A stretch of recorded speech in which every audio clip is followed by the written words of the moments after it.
Simple recipes with गौरीमध्ये सर्वांचे मनापासून स्वागत. आज आपण जन्माष्टमीला बनवली जाणारी शेवग्याच्या पानांची भाजी बनवणार आहोत.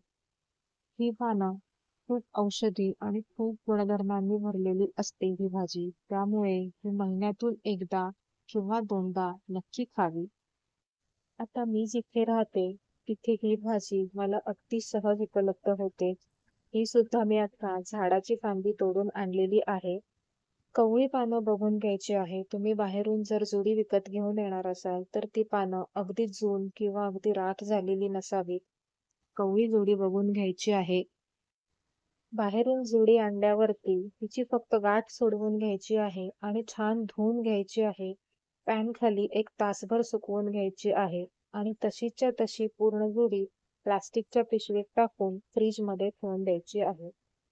दुसऱ्या दिवशी ती पिशवी तुम्ही उघडून बघाल तर पानं जी असतात ती फांदीपासून अगदी गळून पडलेली असतात. त्याला काहीच करायची गरज लागत नाही. फक्त ती फांदी हातात घेऊन तुम्ही राहिलेली पानं अशी हलवून जरी घेतलीत ना तरी ती अगदी सहज खाली पडतात. तुम्ही बघू शकता फक्त बोट लावलं तरी ते पान अगदी अलगद सहज सुकलं जातंय. आणि जी बाकीची राहिलेली असतात पानं चिकटलेली फांदीला, ती तुम्ही अशी हाताच्या बोटांनी फक्त सहज निघतात ती. अजिबात तुम्हाला निवडायची गरज पडत नाही. तुम्ही बघू शकता काल मी जी फांदी अशीच ठेवली होती त्याची पूर्ण पानं खळून आज त्या पिशवीमध्ये सगळी खालती राहिलेली आहेत. त्यामुळे भाजी साफ करायची मेहनत ही वाचते आणि कुठलेही कष्ट लागत नाही.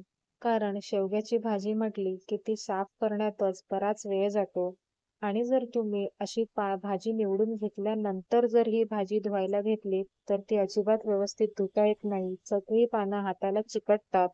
त्यामुळे जेव्हा जुडी आणाल तेव्हा ती अख्खी जुडी व्यवस्थित पाण्यात धुवून पॅन खाली एक तासभर ठेवून मग ती पिशवीत घालून फ्रीजमध्ये ठेवून द्यायची आहे. दुसऱ्या दिवशी अगदी सहज ती पानं गळून खाली पडतात आणि काहीच काम करावं लागत नाही. फक्त त्यामध्ये ज्या राहिलेल्या बारीक काड्या असतात त्या आपल्याला वेगळ्या करून घ्यायच्या आहेत दुसऱ्या दिवशी. बाकी काहीच करायची गरज नसते. आता तुम्ही बघू शकता केवढी ही मोकळी पानं सुक्की छान झालेली आहेत. आता ही भाजी चिरायला सुद्धा अजिबात त्रास होत नाही. आता ही भाजी मी चिरून घेते आणि मग आपण आपल्या रेसिपीला सुरुवात करूया. तर इथे कढईमध्ये मी आता 2 चमचे तेल घेतले आहे. यामध्ये 2 हिरव्या मिरच्या बारीक कापून टाकल्या आहेत. तुम्हाला जर लसूण आवडत असेल तर तुम्ही लसूणही घालू शकता. मी सुद्धा घालते पण आता जन्माष्टमीसाठी बनवते आहे म्हणून लसूण वापरला नाहीये. यामध्ये 2 मीडियम साईजचे कांदे हे बारीक चिरून घातले आहेत. कांदा कुठल्याही पालेभाजीमध्ये थोडा जास्त प्रमाणात घालावा. हळद आणि मीठ घालून हा कांदा आपल्याला तेलावरती आधी छान परतून घ्यायचा आहे. कांद्याबरोबरच पालेभाजी घालायची नाहीये. मग ती कुठलीही पालेभाजी असू देत. सुरुवातीला 1-2 मिनिटं कांदा तेलावरती छान नरम करून घ्यायचा आहे आणि मग नंतरच पालेभाजी त्यात घालायची आहे. तेलावरती असा परतून झाल्यावर यावर आता झाकण ठेवून 2 ते 3 मिनिटे छान वाफ घ्यायची आहे. 2 ते 3 मिनिटानंतर हा कांदा पुन्हा एकदा परतून घ्यायचा आहे. आता हा कांदा चांगला नरम झालेला आहे.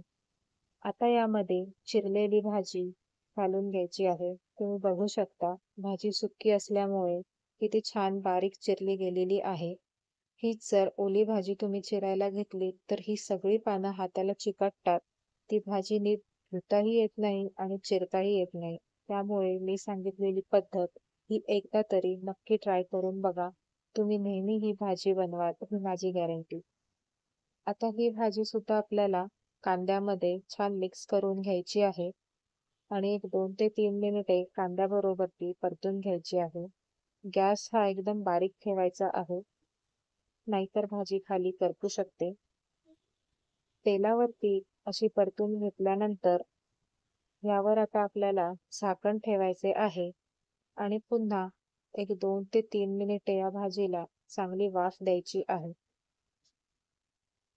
2 ते 3 मिनिटानंतर झाकण उघडून भाजी पुन्हा एकसारखी करून घ्यायची आहे. पूर्ण भाजी होईपर्यंत गॅस हा आपल्याला कमीच ठेवायचा आहे. आता यामध्ये तुमच्या आवडीप्रमाणे तुम्ही लाल तिखट घालू शकता. चवीनुसार थोडं मीठ घातलेले आहे आणि एक छोटी वाटी ओलं खोबरं किसून घेतलेलं आहे. ओलं खोबरं या भाजीमध्ये नक्की घाला, त्यामुळे भाजीला चव खूप छान येते आणि शेवग्याच्या पानांचा जो थोडा उग्रसर असा वास असतो, तोही कळत नाही. ओलं खोबरं घातल्यामुळे भाजी खूप छान लागते.